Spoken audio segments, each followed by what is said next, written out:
Is on the black-blue zombies list, playing against Lucien Klien on Bant Company. One thing I like about Eric's list a lot, 3 main deck copies of Distended Mindbender. Plays super well with Prized Amalgam. So he took this from Sam Black, and what he said, this was something that Sam played at the Pro Tour, is this deck is the only deck that he feels wholeheartedly beats Bant Company. He's not sure about its other matchups, but if he can play Bant all day, he said this was the list he wanted. Yeah, you're really good at outvaluing them. I've been watching Hawkins on the floor. His deck is really good at generating value. Crypt Breaker here, I've seen him draw a ton of extra cards. He has Prized Amalgam, Haunted Dead synergies, which is exceptional against Kozilek's Return and Languish. Yeah, so Eric starts on a Crypt Breaker. His mana not completely cooperating. He played a Choked Estuary, but then only had Sunken Hollow as a second land. But for Klien, he'll cooperate, just some tapped lands to start the game. And now Hawkins is going to start being off to the races. He'll swing a second time with Crypt Breaker, putting Klien down to 18. For a 2-color deck, the mana base is a little embarrassing for the Zombies deck. Hawkins playing a Jace, Vryn's Prodigy. No third land right now. Really hoping to not have his Jace Reflector Maged. He really wants to find that land. I say that's not going to happen. And here's Reflector Mage, sending Jace back to Hawkins' hand. A draw for Eric Hawkins. Looks like a Distended Mindbender. It's the opposite of a land. The most expensive spell in the deck. He'll pass. Things are looking rough for him. He's hoping to dodge something like Collected Company, and he will at least for one turn. It is a tap land for Lucien Klien as he'll swing with Reflector Mage. Lumbering Falls. 18 apiece, he'll pass. And Hawkins on end step is going to use Crypt Breaker to discard Kozilek's Return. It's a spicy meatball. That's not a black or a blue card. No, and Eric is completely incapable of casting the front side, I do believe.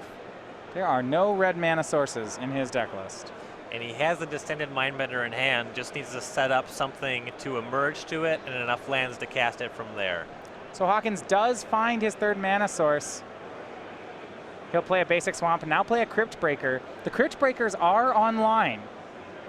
Well, they would be if Lucien Klien did not spell Queller there. So Queller takes the Crypt Breaker, and then Hawkins recasts that Jace, passes the turn. I'm curious about quelling the Crypt Breaker, the redundant Crypt Breaker, when you know a Jace is on the way. It is the third zombie. So you're turning off Eric from drawing a card that turn. But you're not thinking this game's not necessarily going to be fought on the cards in hand front? Yeah, I'm more thinking that the Jace represents a lot of value here. A swing for 4 from Klien puts Hawkins down to 14.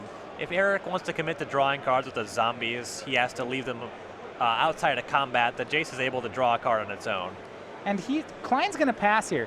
He had Declaration Stone and Reflector Mage at the ready, but instead opts to hold up mana, maybe hinting at something like Avacyn. Another thing about Jace, it's a discard outlet that doesn't cost any mana. And if Eric's able to throw a bunch of Prized Amalgams in his graveyard, he can generate a ton of value that way.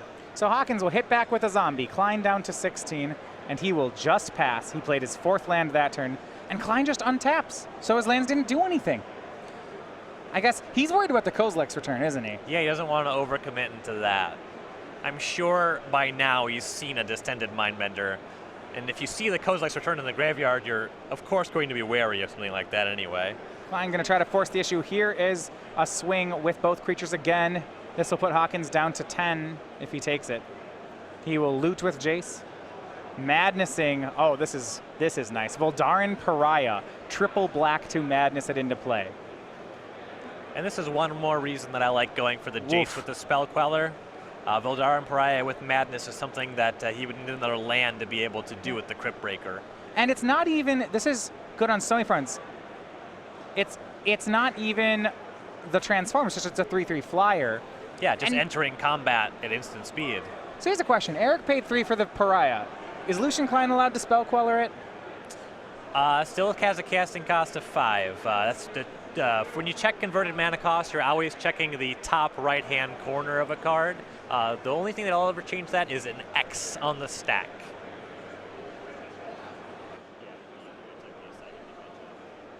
And so yeah, that's going to go into play. And now Hawkins this is great because the 3/3 just naturally blocks Spell Queller.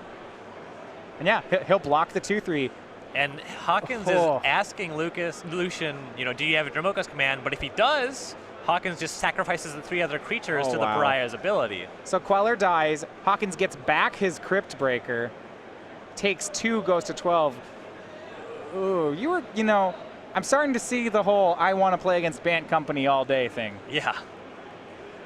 Declaration in Stone is the play from Klien. It will hit both of Hawkins' Crypt Breakers. It would give him 2 clues. I guess he could go for a transform in response, or he could just let it happen. He could go for a transform. Now Lucien only has the 1 creature in play, the Reflector Mage, so I kind of like just converting them into clues. Oh, apologies here. Declaration Stone targeting the Pariah, not the Crypt Breakers. Then I definitely like not transforming in response. All right. Passes back to Hawkins. He's down on life points, but he sure has swung this game quickly. That Pariah was just... And remember, Hawkins didn't even pay a card for that. That was off a Jace discard. Yes. Gaia Reach Sanitarium, the play for Eric Hawkins.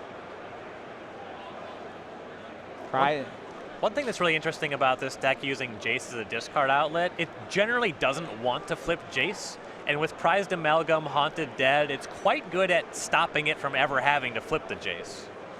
An attack of 3. A zombie joins in with Crypt Breaker. Lucien will go down to 13. And once again, we just see Hawkins passing the turn. He's playing nearly all of his magic on Lucien's turns.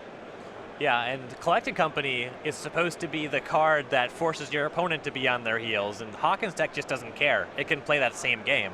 It can play that game better. He has what? Crypt Breaker, Haunted Dead, Voldaren Pariah, Jace, Vryn's Prodigy. All of these cards can have abilities you can use at instant speed. Klien will continue to try to hit with the Reflector Mage. Jace will loot. He draws. Now I'll see if maybe another Pariah. Yeah, it is. Here's the 3/3 again.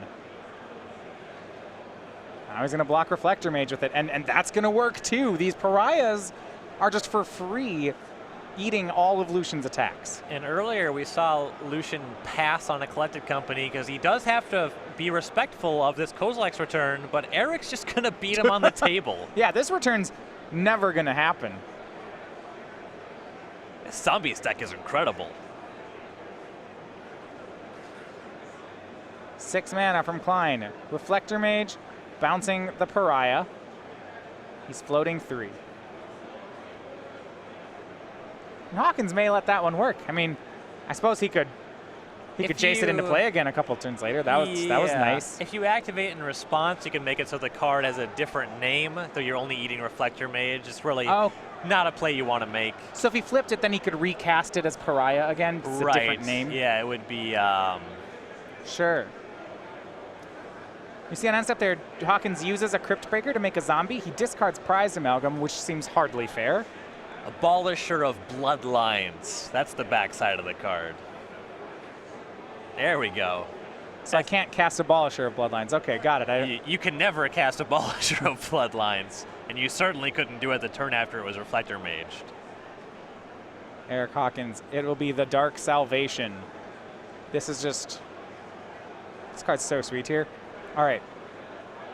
He makes 1 zombie, gives the Reflector Mage -3/-3. What I like about Dark Salvation is he could just have cast it for X = 0 there too if he wanted. Grasp of Darkness will take care of Lucien's last creature. Here's an attack. Well, one of those zombies can't swing, but the other ones can. That can be for 6. What I like about Dark Salvation is that Dark Salvation gives target player the zombies and then checks the number of zombies they control. And you can actually end up in a situation, not in this matchup, where you want to give your opponent the zombies because they can get the number of zombies you need to kill something. Oh, weird. It's a really weird card. Eric has done it exactly once. That's one of those things that if I were to do that, I would then feel like the smartest person on the planet. It's like your Xbox would pop up an achievement there for you right when you did it. Oh yeah. Well, here's an achievement for Eric Hawkins. Start a tournament 7-0, and that's what he's going to do. The blue-black zombies player in 3 moves on.